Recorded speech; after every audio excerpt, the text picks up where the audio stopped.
स्थानांतरण नीति जो आई है वो पूरी तरह से गैर लोकतांत्रिक, अव्यवहारिक और यहाँ तक कि माननीय सर्वोच्च न्यायालय और उच्च न्यायालय द्वारा दिए गए निर्देशों का भी उल्लंघन है। और इसमें जो पहले जो विशिष्ट शिक्षक नियमावली बनाई गई और उसमें जो स्थानांतरण पॉलिसी तय हुई और उसके बाद जो प्रेस नोट इनके द्वारा जारी किया गया, उस सब के उलट अब जब इस शिक्षा कोष ऐप पर अप्लाई किया जा रहा है तो उसमें पत्नी की मायके, आपका पदस्थापित अनुमंडल और आपका गृह अनुमंडल, अब तीन अनुमंडल में आप जो है फॉर्म फिलअप नहीं कर सकते हैं, अप्लाई आप नहीं कर सकते हैं। पहले तो ये था कि आप जिस अनुमंडल के हैं वहाँ पे आप नहीं करेंगे, अब है कि नहीं, आपका जहाँ ससुराल है आप वहाँ भी नहीं अप्लाई कर सकते हैं, आप गृह अनुमंडल भी नहीं कर सकते हैं और जहाँ पदस्थापित है वहाँ भी नहीं कर सकते हैं। अब बहुत सारे 38 जिला में 10 जिला ऐसे हैं जहाँ एक ही अनुमंडल है, तो अब आसपास के 3 जिला में वो अप्लाई नहीं कर सकता है। तो कुल मिला के प्रमंडल से बाहर करने की रणनीति जो है सरकार के द्वारा की गई है और हमको लगता है कि विभागीय अधिकारी जो हैं इसको समझ नहीं पा रहे हैं, तो इस चीज़ों को उनको जानकारी शायद नहीं है या नहीं करना चाहते हैं कि वो नई स्थानांतरण नीति लागू हो। उनको लगता है कि अदालत जाए,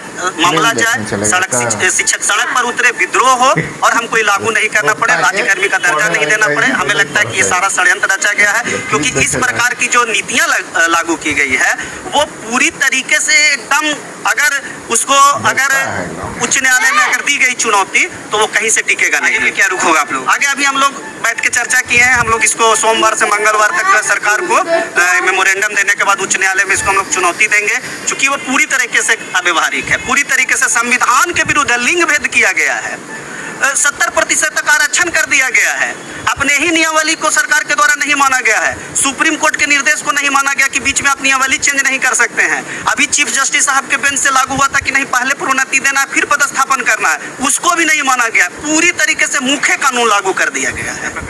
नीतीश कुमार, प्रदेश अध्यक्ष TSS-BMS। जानेंगे आपसे कि कई शिक्षकों ने तो आवेदन कर दिया, ये कौन शिक्षक? देखिए, ये जो अभी शिक्षक हैं जो Tier 1 और Tier 2 से जो बहाल शिक्षक हैं, जिन्हें बिहार के विभिन्न कोने में रैंडमाइजेशन के तहत भेज दिया गया था, वैसे लोग चाहते हैं कि हम उस शायद घर के आसपास में पदस्थापित हो जाए, वैसे लोगों के द्वारा आवेदन किया जा रहा है।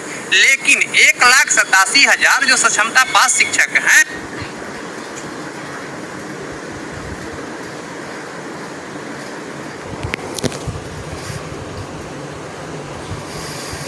वे पूरी तरह से इसके खिलाफ में है। कारण ये है कि इसमें जो माननीय शिक्षा मंत्री जी द्वारा जब ये नियमावली बनाने के लिए कमेटी का गठन हुआ था 2 जुलाई को, तो 2 जुलाई को और उसी जुलाई में ही एक सत्र भी शुरू हुआ था, जिसमें सदन में स्पष्ट रूप से मंत्री जी का मंतव्य आया था कि हम एक ऐसी पदस्थापन और स्थानांतरण नीति ला रहे हैं जिसमें बिहार के अधिकांश शिक्षक, मतलब 80-90% शिक्षक जो हैं वो लाभान्वित होंगे। सभी को खुश नहीं किया जा सकता, 5-10% शिक्षक इधर उधर जाएंगे, ये बात कही गई थी। लेकिन जब यह नियमावली आई तो पूरे बिहार के शिक्षकों का आक्रोश जो है चरम सीमा पर पहुंच गया। नियोजित शिक्षक नहीं है ये जो आवेदन कर रहे हैं? बिल्कुल नहीं, वो Tier 1 और 2 के शिक्षक हैं, नियोजित शिक्षकों द्वारा आवेदन नहीं किया जा रहा है। कारण ये है कि इसमें एक अनुमंडल कहा गया कि जो आपका गृह अनुमंडल है उसके छोड़ करके दूसरे अनुमंडल में पदस्थापित किया जाएगा। लेकिन जब फॉर्म फिलअप करने के लोग खोला जा रहा है तो देखा जा रहा है कि एक जगह पर यहाँ तो 4 अनुमंडल की बात हो गई है कि छोड़ना पड़ेगा। गृह तो छोड़ दीजिए, जहाँ आप पदस्थापित हैं वहाँ भी नहीं हो सकता है, जो हाँ पत्नी का मायका जो है वो भी नहीं होगा, पत्नी अगर नौकरी में है तो उसके पदस्थापन वाले अनुमंडल में भी नहीं होगा। मतलब 4 अनुमंडल आप बाहरी कौन सा नीति है? क्या बिहार सरकार में केवल अलग रहे, पति पत्नी भी अलग रहे? क्या बिहार सरकार में एक शिक्षक संवर्ग ही ऐसा है जिसके लिए नियमावली अन्य कर्मचारियों पर क्यों नहीं इस तरह का नियम थोपा जा रहा है? अगर सर क्या होगा? देखिए, हम लोग आज सर्वदलीय बैठक है, कई संगठन के लोग यहाँ प्रतिनिधि उपस्थित हैं और हम लोगों ने सर्वसम्मत से निर्णय लिया है कि इसे न्यायालय में मजबूती के साथ लड़ा जाएगा। और चूंकि ये संविधान के विपरीत है, नियमावली के विपरीत है, क्योंकि हम विशिष्ट शिक्षक नियमावली के तहत बन रहे हैं, पदस्थापन मेरा विशिष्ट शिक्षक नियमावली 2023 के तहत हो रहा है, तो फिर ये बीच में नई नीति इसमें थोपने की आवश्यकता क्या है? इसलिए सक्षमता पास शिक्षकों को विशिष्ट शिक्षक नियमावली के तहत पदस्थापित